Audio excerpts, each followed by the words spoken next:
যাদবপুরে প্রচার কার্যকলাপ কি শুরু করে দিয়েছেন ইতিমধ্যে? হ্যাঁ, আমাদের তো কার্যকলাপ প্রথম থেকেই চলছিল, তো এখন জোর কদমে চলছে এবং এত গতি বাড়িয়ে দিয়েছি যে হয়তো এক্সপ্রেস হার মানবে। তো সে তুলনায় আমরা যথেষ্ট আশাবাদী। মানুষের কেমন সাড়া পাচ্ছেন? অফুরন্ত সাড়া পাচ্ছি। আজকে স্বাধীনতার ৭৫ বছর পর পর্যন্ত যতগুলো এমপি আমরা এখান থেকে পাঠিয়েছি যাদবপুর থেকে, তো সমস্ত এমপি কেউ লন্ডনে থাকে, কেউ আরবে থাকে, তো কেউ ইংল্যান্ডে থাকে, কারোর সঙ্গে কোনো মাটির সম্পর্ক নেই। আর যাদবপুর তো সম্পর্কই নেই। তো এই প্রথম আইএসএফ কোনো প্রার্থীকে প্রথম হয়তো মানে চয়েস করলো এটা কিনা যাদবপুরের মাটির প্রার্থী, এবং সেই সঙ্গে সঙ্গে সেই প্রার্থী এটাও মানে আশ্বাস দিয়েছেন যে জিতে যায় কিংবা হেরে যায় ৩৬৫ দিন মোটামুটি যাদবপুরবাসীর জন্য থাকবে, যখন ডাকবে তখন পাবে। এই যে আপনারা কি জনসভার কোনো প্রস্তুতি নিচ্ছেন সামনে?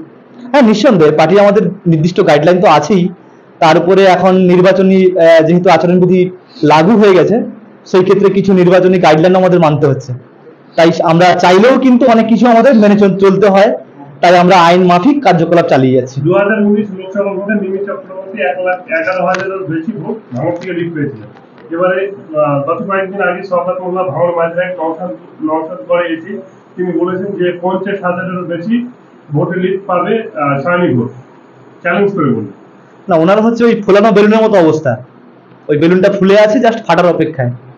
আর সেই ফাটানোর তো কেউ ছিল না, আইএসএফ এসছে এখন ওই বেলুনটা ধাস করে ফাটাবে। ফোলানো বেলুন কাকে বলছেন? যিনি বামফ্রন্টের আমলেও বিধায়ক ছিলেন এবং তৃণমূলের আমলে এবং ভবিষ্যতে তিনি যেখানে যাচ্ছেন জয়লাভ করছেন, তাহলে এখানে ফোলানো না, অ্যাকচুয়াল মানুষের তো নিজস্ব অধিকার মানুষ ব্যক্ত করতে পারছে না। এতদিন পর্যন্ত আমরা দেখে এসেছি হয় বুথ দখল হয়েছে, আর নয়তো সাধারণ মানুষকে ভোট দিয়ে দেওয়া হয়নি। তার অধিকার যদি তাকে দেওয়া যায় তাহলে মনে হয় এই তোলামূল নামক দলটাই হয়তো থাকবে না, নিশ্চিন্ন হয়ে যাবে। এবারেও যে বুথ দখল হবে না সেটা কতটা আশাবাদী? এটা আমরা আশাবাদী। আমাদের নওশাদ সিদ্দিকী চেয়ারম্যান সাহেব উনি যথেষ্টভাবে বলেছেন যে আমাদেরকে মানুষ পছন্দ না করে, আমাদেরকে মানুষ ভোট না দেয় তাতে কোনো আপত্তি নেই, কিন্তু মানুষ যেন তার পছন্দের ব্যক্তিকে ভোট দেয় তার যথাযথ ব্যবস্থা করব, এবং এটা আমরা অঙ্গীকারাবদ্ধ। বুথ স্তরের সমস্ত কর্মী নিয়ে আমরা প্রচন্ডভাবে সক্রিয়। উনি পঞ্চায়েত ভোটেও তো বলেছিল নওশাদ সিদ্দিকী যে শান্তিপূর্ণ ভাঙড়ে ভোট হবে, কিন্তু ভাঙড়ে কি হলো সেটা পশ্চিমবাংলার মানুষ সবাই দেখেছে। আমরা প্রচন্ডভাবে চেষ্টা করেছি এবং প্রশাসনের উপরে আস্থা রেখেছিলাম, কিন্তু দেখলাম সেই প্রশাসন দলদাসে পরিণত হয়েছে। তাই সে থেকে আমরা অনেকটা শিক্ষা নিয়েছি, আশা করি আগের তুলনায় অনেকটাই আমরা বেটার রেজাল্ট করবো। শওকত মোল্লা মাঝরাই থেকে বার্তা দিয়েছেন যে যারা আইএসএফ বা অন্য রাজনৈতিক দল করবে তাদের জেলের ঘাড়ি টানতে টানতে কেজিআর শেষ হয়ে যাবে। ওই দেখুন না কে জেলে খানি টানছে, ওনাদের শিক্ষা দপ্তর জেলে, স্বাস্থ্য দপ্তর জেলে, খাদ্য দপ্তর জেলে, আরো বাকি আছে আপনার ভাঙড়ে বেশ কয়েকজন মস্তান ছিলেন যারা আপনারা কুখ্যাত নামে চিনতেন, তিনিও জেলে। অতএব ওনাদের হয়তো মতিভ্রম হয়েছে, তাই ওনারা বুঝে উঠতে পারছে না যে জেলে আমাদের ব্যক্তি যাচ্ছে নাকি ওদের ব্যক্তি যাচ্ছে, তাই ভুলভাল ভাবে বলে ফেলছে। ওনার মানসিক চিকিৎসা করার দরকার আছে। যাদবপুর কেন্দ্রে 7টি বিধানসভা, ভাঙড় সহ 7টি বিধানসভায় আপনাদের এজেন্ট দেওয়ার সমর্থক আছে, দিতে পারবেন? নিঃসন্দেহে প্রতিটা বুথে আমাদের এজেন্ট দেওয়া হবে। সেই বিষয়ে আপনারা কালকে দেখলাম একটা ইলেকট্রনিক্স মিডিয়ায় 1, 2, 3 যেটা নাম্বার হচ্ছিল সেই নাম্বারে আইএসএফ যতগুলো জায়গায় প্রার্থী দিয়েছে কোনো জায়গায় আইএসএফ 3 নম্বরেও আসছে না, কি বলবেন? না, ওগুলো তো টাকা দিয়েই করানো হচ্ছে।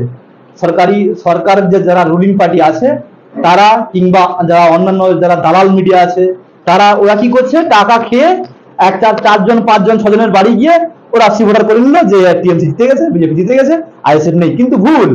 আপনারা যদি গ্রাউন্ড লেভেলে যান, গ্রাম্য লেভেলে চলে যান, যেখানে মানুষের হাতে মোবাইল নেই, যেখানে মানুষ ভোট দেওয়ার কোনো ব্যবস্থাই নেই, মোবাইলে ডিজিটাল সিস্টেম জানেই না ওরা, ওদের কাছে কিপ্যাড ফোনটুকুও নেই, তারা তো মানুষের মতামত কি করে দেবে? আপনারা ওর উপরে নির্ভরশীল হচ্ছেন, এটা আমরা বিশ্বাস করি না। আপনাকে সেই হিসেবে পাড়ায় পাড়ায় প্রচারে দেখা যাচ্ছে না, কতদিন নামছেন পাড়ায় পাড়ায়? আসলে না, পাড়ায় পাড়ায় নামা হচ্ছে, বাড়িতে বাড়িতে চলে যাচ্ছি আমরা কিন্তু মিডিয়া বিশ্বাসী নয়। আমরা হচ্ছে মানুষের সঙ্গে ভাব বিনিময় করব, মানুষ আমাদের চাইছে, মানুষের সুবিধার থাকছি, এটা আমাদের প্রথম থেকে নীতি আদর্শ। বাট আমরা কিন্তু মিডিয়া জীবী নয়, তাই আমরা মিডিয়া তো দেখাই না। সায়নী বলছে যে যাদবপুর নিজের মেয়েকেই চায়। যাদবপুর নিজের মেয়েকে চায়, তো মানুষ বুঝতেই পারছে। আসানসোলে গেছিলেন, আসানসোলেও সেম বলছিলেন। উনি একটা দেখেছেন কোথাও উন্নয়নমূলক কিছু বলেছেন যে আমার এই উন্নয়ন করছি আমরা বা উন্নয়ন করব? উনি যখনই যাচ্ছেন পাঁচগুলোতে গান লাগাচ্ছেন, ছেড়েদের মাঝি গান লাগাচ্ছেন। উনি গায়ক না গায়িকা, নাকি উনি এমপি হবেন, না মানুষের সুখ দুটা বুঝবেন, সেটাই তো বুঝে উঠতে পারছেন না মানুষ। উনি কি করবেন সেটাই তো নিজেই জানে না। এই ভোট আসলে দেখা যায় যে ভাঙড়ে একাধিক অশান্তি হয়, আপনার কি পদক্ষেপ নিচ্ছে আগে থেকে? আমরা পদক্ষেপ তো নিয়েছি। একজনের নাম তো নিশ্চয়ই জানেন, চুলবুল ইসলাম সম্ভবত। লক্ষ্মীর ভান্ডারের 1000-এর চমক তৃণমূল কংগ্রেসের অনেকটা কার্যকারী হবে বলে মনে হয়। না, ওটা ভাওতাবাজি। ওটা তো লক্ষ্মীর ভান্ডার না, এটা তো ভাওতাবাজির ভান্ডার। ওই যদি কেউ কথা বলে সঙ্গে সঙ্গে দেখা যাচ্ছে পুলিশ সেখানে অত্যন্ত বেশি সক্রিয় হয়ে যাচ্ছে তাদের বিরুদ্ধে সেটাকে বন্ধ করার জন্য, সত্যিটাকে ধামাচাপা দেওয়ার জন্য, এবং তাদের যে মানুষের সঙ্গে যে চিটিংবাজি, ধাপ্পাবাজি, মানে ন্যাক্কারজনক নোংরামো, এইগুলোকে বন্ধ করার জন্য মানে তারা পুলিশকে দিয়ে এখানে একটা ঢাল করে তারা করছেন। কারণ আপনারাও জানেন এই যে শেখ শাহজাহান বা যার নামে আজকে এই এত কমপ্লেন বা যাকে ধরার জন্য আজকে এত গন্ডগোল, সেই শেখ শাহজাহানকে কিন্তু পুলিশি প্রহরা ওখানকার লোকই বলছেন, আমার যারা ক্লায়েন্টস তারাও বলছেন, এবং আমি সোর্স মারফত জানতে পেরেছি যে সে পুলিশ প্রহরায় রয়েছে। তাহলে পুলিশই আজকে তাকে ওয়ান টাইপ অফ প্রোটেকশন দিচ্ছে। এবং শেখ সিরাজুলের তার ভাইয়ের তার নামে 9খানা ডাকাতির কেস রয়েছে, বসিরহাট কোর্টে তার কেস রয়েছে, অথচ আজও পর্যন্ত কোনো পুলিশের ক্ষমতা হয়নি সেই বসিরহাট কোর্টে তার সেই কেসে তাকে অ্যারেস্ট করা। উল্টে যখন মানুষ ক্ষোভে পড়ে তার ভেড়ি যখন পুড়িয়ে দিয়েছিল, তখন পিছন দিয়ে বাইক নিয়ে সে তার নিজের দলের ছেলে নিয়ে 4টে বাইক নিয়ে যে পালিয়ে গেছিল, এবং সেখানে পুলিশ তাদের দলের ছেলেদের সাথে ফোনে কথা বলে কোনখানে সেফ সাইডে গেলে তাদের ওপর কোনো অ্যাটাক হবে না সেটা পুলিশই তাকে বন্দোবস্ত করে দিয়েছে। গ্রামের যে সমস্ত সাধারণ মানুষ তারা এটা প্রত্যক্ষ করেছেন, চাক্ষুষ করেছেন, এর ছবিও রয়েছে। উপযুক্ত জায়গায় আমি সেই সমস্ত প্রডিউস করব।